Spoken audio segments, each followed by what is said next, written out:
68% of adults over 50 eat the same breakfast every single morning without ever questioning whether it's helping them or quietly damaging them. And the troubling part? Most of what we've been told is healthy for breakfast in the West is something that physicians trained in traditional Chinese medicine, combined with modern clinical nutrition, have avoided for decades. Not because of culture, because of biology. I'm Dr. Ming Chen, and I've spent 23 years practicing internal medicine with a focus on metabolic health and longevity, working with patients across both Western clinical settings and integrative medicine frameworks rooted in East Asian medical traditions. What I'm going to share with you today is something that sits at the intersection of both worlds, and it is going to make you look at your morning routine very differently. Today, I'm going to walk you through the 4 breakfast foods that Chinese physicians have historically avoided, and that modern clinical science is now validating as genuinely harmful, particularly for people over 50.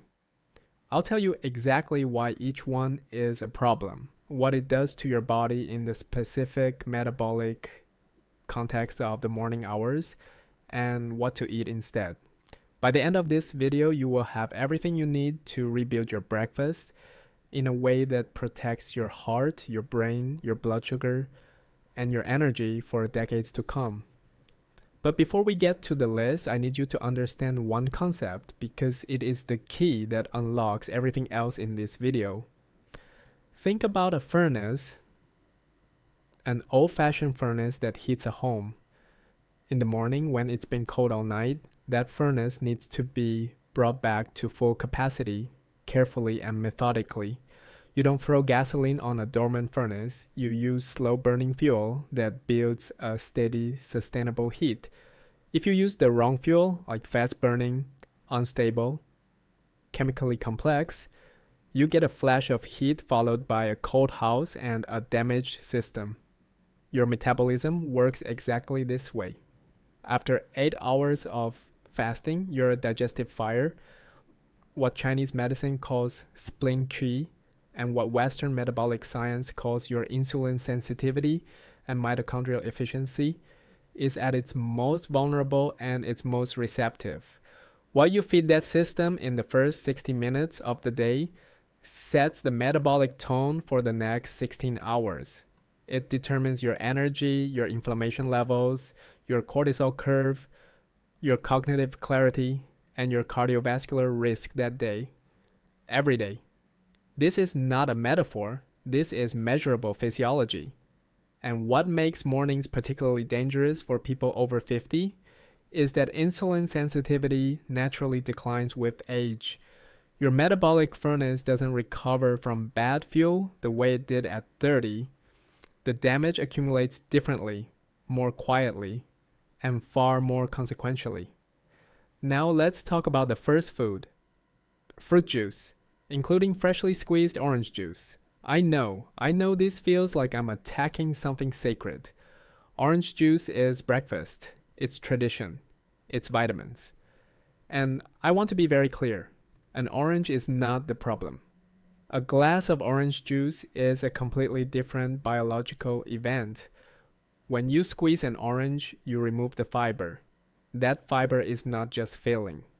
It is the physiological governor that controls how fast the natural sugars in the fruit enter your bloodstream.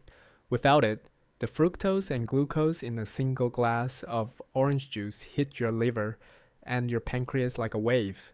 Your blood sugar spikes. Your insulin responds aggressively. And here's what makes this specifically dangerous in the morning. You're in a fasted state. Your glycogen stores are low. Your liver is in a glucose-sensitive mode. That sugar spike first thing in the morning triggers what researchers now call the metabolic morning phenomenon. An amplified insulin response that, when triggered repeatedly over years, accelerates insulin resistance. A 2019 study from the Harvard T.H. Chan School of Public Health, published in the British Medical Journal, followed over 70,000 adults and found that those who consume fruit juice daily had a 12% higher risk of developing type 2 diabetes compared to those who ate whole fruit. 12% just from removing the fiber. And the effect was strongest in adults over 55. What do you do instead? Eat the whole fruit. An orange, an apple, a handful of berries alongside your breakfast, not before it, not as a standalone drink, but with food that slows digestion further. If you genuinely love a morning drink, a small glass of warm water with lemon, not lemon juice in quantity, just a squeeze, stimulates bile production and supports liver detoxification without spiking insulin at all. That simple swap, made every morning, changes your metabolic baseline over time.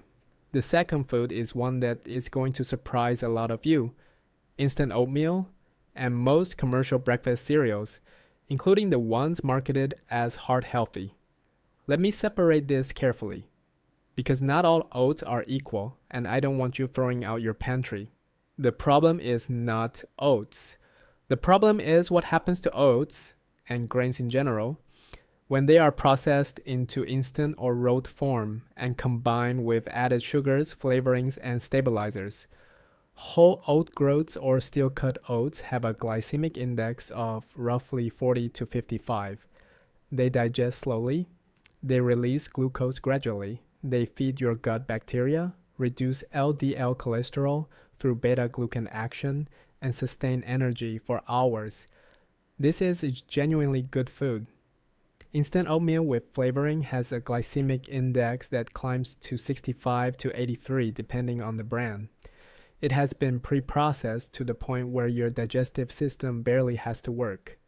It behaves almost identically to white bread in terms of how fast it converts to glucose in your bloodstream.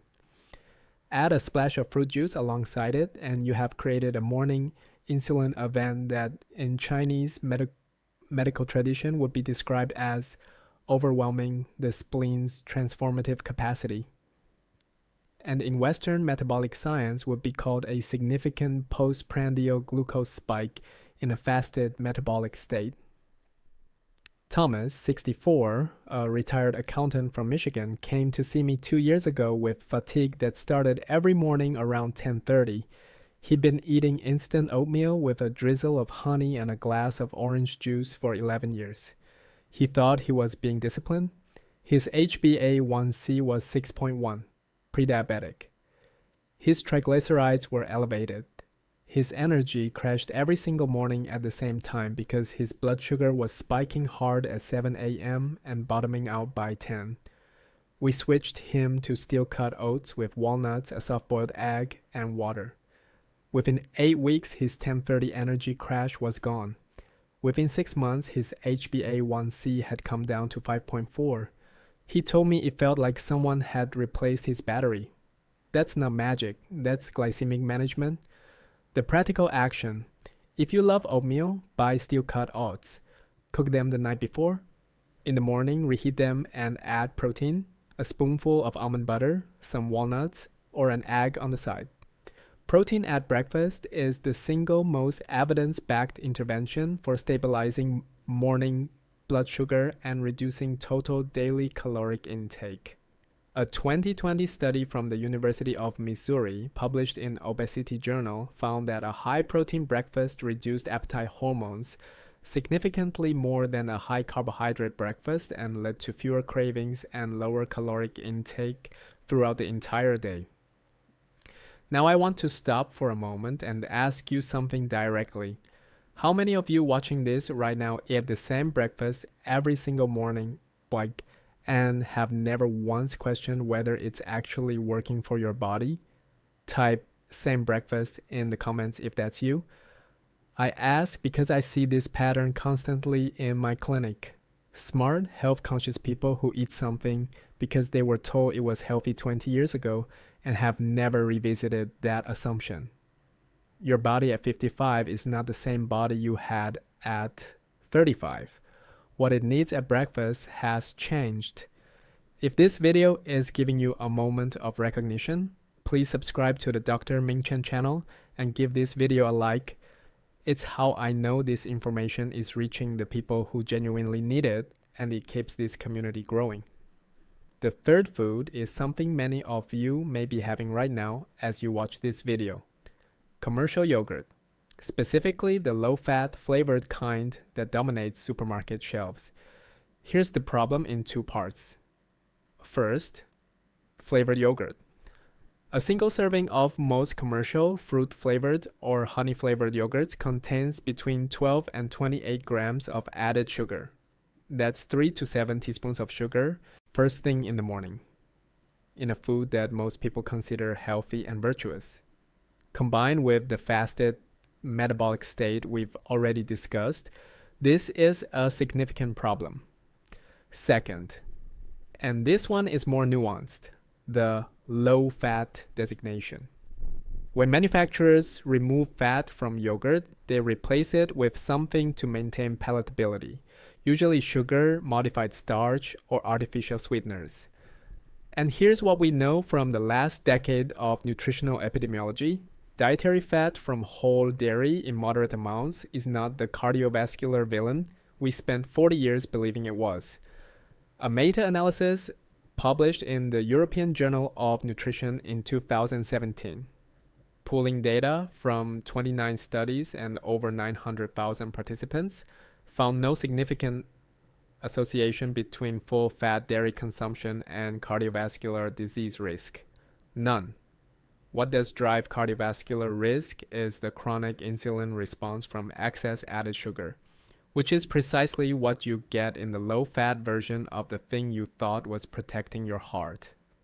Full-fat plain Greek yogurt, no added sugar, just the natural tartness, is a completely different food. It has protein, fat, beneficial bacteria for gut health, calcium, and a glycemic impact that is genuinely low. Top it with a small handful of berries and some crushed walnuts, and you have one of the best metabolic breakfasts in existence. The berries add antioxidants and fiber. The walnuts add omega-3 fatty acids and additional slowing of glucose absorption. And the whole thing takes 4 minutes to assemble. Patricia, 59, a high school principal from Colorado, had been eating low-fat strawberry yogurt every morning for 8 years. She was proud of it. She came to see me for skin inflammation and persistent bloating that her dermatologist couldn't explain. We looked at her full dietary pattern. The added sugar load from her breakfast yogurt alone was contributing to a systemic inflammatory response. We switched to full-fat plain Greek yogurt with blueberries and walnuts. Her bloating resolved within 3 weeks. Her skin inflammation improved measurably within 2 months. She sent me an email that I still think about. She wrote, "I spent 8 years eating something I thought was taking care of me, and it was actually causing me harm. Please don't spend 8 more years with the wrong breakfast." The fourth food, and the one that will generate the most pushback in the comments, I guarantee it, is processed breakfast meat. Bacon, sausage, ham, commercially cured turkey slices. The kind of protein that feels satisfying and substantial, but comes with a significant hidden cost. The issue here is not the protein. Protein at breakfast is valuable, as we've established. The issue is the combination of nitrates used in curing, the sodium content, and the advanced glycation end products, AJS, that form when these meats are cooked at high heat. AGEs are inflammatory compounds. They accumulate in arterial walls. They accelerate cellular aging, and they are particularly problematic for people over 50 because the body's natural mechanisms for clearing AGEs become less efficient with age. A 2021 study from the World Cancer Research Fund International, analyzing data from over 3 million participants across multiple cohorts, reaffirmed that each 50-gram daily portion of processed meat, roughly 2 strips of bacon, was associated with a 16% increase in colorectal cancer risk. 16% per serving per day. What's the alternative? Eggs. Simple whole eggs, cooked at moderate heat, not egg whites, whole eggs. The yolk contains choline, which is essential for brain health and liver function, and lutein, which protects against macular degeneration. A 2020 paper in the American Journal of Clinical Nutrition found that moderate egg consumption, up to 1 per day, was not associated with cardiovascular risk in healthy adults and was associated with significantly higher circulating levels of beneficial HDL particles. If you need more protein volume, add a small portion of smoked salmon, naturally cured without nitrates, or some sliced avocado with a sprinkle of hemp seeds. Let's bring this all together with your morning action plan. 1. Eliminate fruit juice from your breakfast entirely. Eat the whole fruit instead, or drink warm water with a light squeeze of lemon. 2. Replace instant oatmeal and commercial cereal with steel-cut oats prepared the night before, always eaten with a protein source alongside them. 3. Throw out the low-fat flavored yogurt and replace it with full-fat plain Greek yogurt. Add your own berries and walnuts. You control what goes in. 4. Reduce processed breakfast meats to occasional, not daily, and replace your regular morning protein with whole eggs, smoked salmon, or plant-based protein sources like hemp seeds or legumes. 5. Before you change anything, spend 1 week writing down what you currently eat for breakfast every morning and how your energy feels 2 hours later. That simple observation will show you your personal metabolic pattern more clearly than any test I can order. This is general medical information, and it is not a replacement for personalized guidance from your own physician. Each person's metabolic history, medication profile, and health conditions are unique. Please consult your doctor before making significant dietary changes, particularly if you are managing diabetes, cardiovascular disease, or any condition that affects your metabolism. To everyone in the Dr. Ming Chen community, thank you for being here, for taking this seriously, and for investing this time in your own longevity. If this video opened your eyes to something in your morning routine, please leave a comment below. Tell me what you eat for breakfast. Tell me what you're going to change. I read every single one. Give this video a like if it was valuable to you, and if you haven't yet subscribed to the Dr. Ming Chen channel, do it now, because every week I bring you exactly this kind of information. Clinically grounded, practically actionable, and designed for people who are serious about living well past 50. I'll see you in the next one.